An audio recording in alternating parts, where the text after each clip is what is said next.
korruptuar të Europës, dua të ndaj me qytetarët lajmin zyrtar të paligjshmërisë totale të veprimeve të policisë së shtetit dhe të drejtën tonë kushtetuese legjitime për ta vazhduar këtë protestë në mënyrën që ne gjykojmë.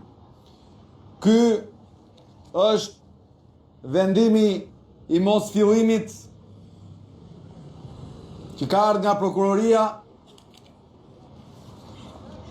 i cili thot në datën 5 i pari 2026 në bulevardin Dëshmorët e Kombit përpara godinës së kryeministrisë është zhvilluar një protestë nga subjekti politik Shqipëria Bëhet.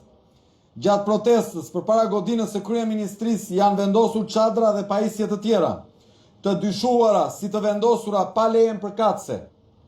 Nga shërbimet e policisë i është kërkuar këtij subjekti të largojë objektet e vendosura pa leje në një hapësirë publike.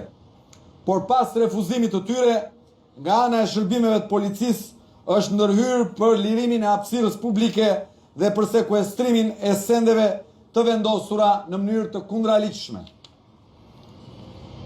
Vlerësimi i organit të akuzës, po lexoj arsyetimin e prokurorisë. Së pari, thot prokuroria, pas analizimit të kujdesshëm të materialit kauzues, rezulton se problematikat e shfaqura kategorizohen si të natyrës civile dhe kushtetuese dhe ndërhyrja e organit të akuzës në çështje të kësaj natyre do të përbënte tej kalim të kompetencës materiale dhe do të cënonte parimet kushtetuese të sigurisë juridike dhe të shtetit të së drejtës.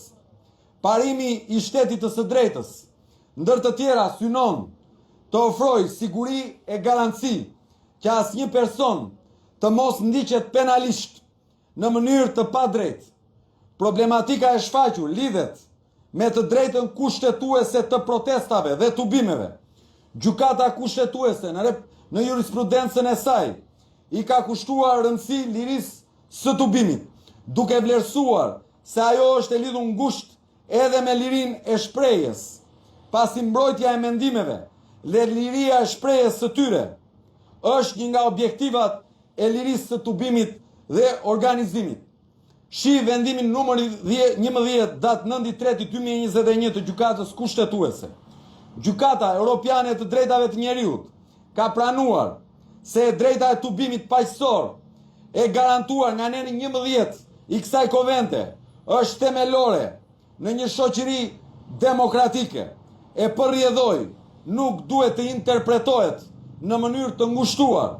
Shi vendimin Kudrevicius dhe të tjerë kundër Lituanisë 15 tetor 2015, thot prokuroria. Kjo e drejt mbulon si mbledhjet private, ashtu edhe mbledhjet në vendet publike, qofshin të palëvizshme, e theksoj, qofshin të palëvizshme ose në formë procesioni. E drejta e tubimit ushtrohet si nga pjesëmarrësit individual, ashtu dhe nga personat që organizojnë atë. Shi çështjen David kundër Turqisë 20 shkurt e vitit 2003. Për më tepër, gjykata kushtetuese me vendimin numër 24 datë 4/5/2021 ka vendosur shfuqizimin e shprehjes pa marrë më parë lejen nga organi kompetent sipas dispozitave të veçanta në paragrafin e parë të neni 262 të kodit penal, duke i dhënë kështu mbrojtje të posaçme të drejtës së protestave dhe tubimeve në ambiente dhe sheshe publike si ky joni. Siç e dëgjuat, ky vendim është qartësisht një praktikë e shëndetshme, të cilën ne po e arrijmë duke u përballur pa frikë me qeverinë më të korruptuar të Europës. Ja, po e them. Vendimi në fjalë, thot, vendosa, thot, prokurori, vendosa.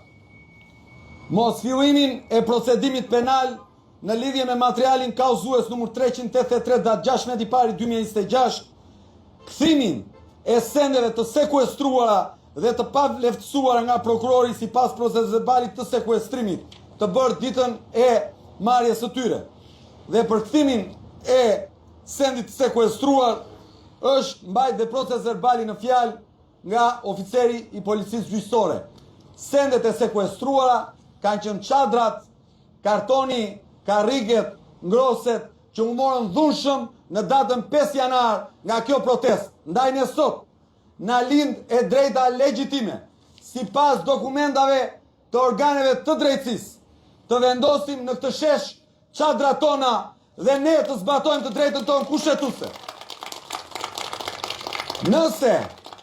Nëse policia e shtetit, e cila në muajin e fundit ka humbur drejtorin e përgjithshëm dhe drejtorin e Tiranës si pasojë e shkeljes së ligjit që ata kanë bërë, nëse policia e Tiranës nuk do të zbatojë vendimet e organeve të drejtësisë, nëse policia e shtetit ka ligje të tjera, ka kushtetut tjetër, nga kjo që ka parë dhe ka lexuar prokurori i Republikës së Shqipërisë, ata le të vinë, le të na dhunojnë, le të heqin sërish, por kjo nuk na trëm, se ne po luftojmë brenda kushtetutës, brenda ligjit.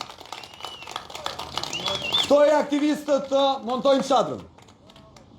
Nga do të synohet vendosja e çadrave për qëllim qëndrimin për gjatë natës, apo do keni një shkallësim më të madh, duke qenë se kemi parë histori të tjera dhe se përket vendosjes së çadrave në sheshin parë kryeministrisë. Është një drejtë kushtetuese, siç e thoshte vendimi i prokurorisë, do ta vendosim si një të drejtë kushtetuese. Ata mund të zbatojnë ligjet e Edi Ramës, mund të vinë prapë të na dhunojnë, të na arrestojnë në mënyrë të paligjshme. Të kujtoj që i mbi 20 oficer policie, punonjës policie, janë shuar nga Agjencia e Mbrojtjes Policore në prokurori për shpërdorim detyre, si pasojë ankesave tona të ligjshme. Çadra sot është e para, simbolike, dhe do të vihen të tjera në vazhdim, dhe ne urojmë dhe shpresojmë që i gjithë ky shesh të mbushet me çadra për rezistencë ndaj pushtetit kleptokratik hajdutrisë së Edi Ramës.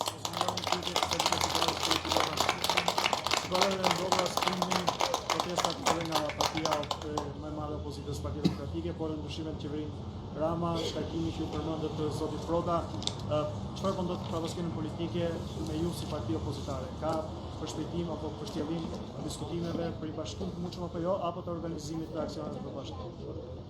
Të gjitha partitë politike në opozit kanë një detyrë. Kanë detyrë të përballen pak thim pas me regjimin e hajdutrisë së Edi Ramës që vjedh parat tona, dhe me parat që vjedh zgjedhjet, blen zgjedhjet e me radhë. Çdo parti politike që e ka seriozisht luftën me pushtetin e hajdutrisë duhet të vijë këtu në shesh, të vendoset në shesh me çadra, pa ndalim, pak thim pas, ne kemi 90 ditë, betejë duhet jetë reale, pak thim pas, betejë duhet jetë e panegociueshme dhe nuk bëhet nëpër studio televizive. Në studio televizive, në përbanaqet e televizioneve, mund të dalin analistët, por drejtuesit dhe politikanët duhet të zbresin në shesh të dalin zot popullit në këtë betejë me hajdutrin. Nga ana tjetër, kam dhe një fjalë për gjithë banorët e Republikës. Të mos kujtohen vetëm kur hauet u trokasin te dera e tyre, te shtëpia e tyre. Haui ynë i përbashkët është Edi Rama, është ligji zgjedhor, dhe ligjin zgjedhor Edi Rama e ka bërë bashkë me Sali Berishën dhe duhet Sali Berisha dhe Partia Demokratike të distancohet totalisht nga ky ligj kriminal që ka mbajt peng popullin ton dhe lën pushet Edi Rama. Dhe të gjithë duhet aprovojnë që e kanë seriozisht të luftë. Betejë bëhet në shesh, betejë bëhet pak thim, sot ne po ngrëm çadrën e parë, jam i bindur që këta do të vinë me lukuni i policës sërish, sepse këta nuk pyesin për kushtetut, këta nuk pyesin për prokurori, këta nuk pyesin për ligj, këta nuk pyesin për parlament, këta nuk pyesin për asnjë normë shoqërore, ndaj ne duhet luftojmë pa diskutim dhe pa u ndalur. Faleminderit.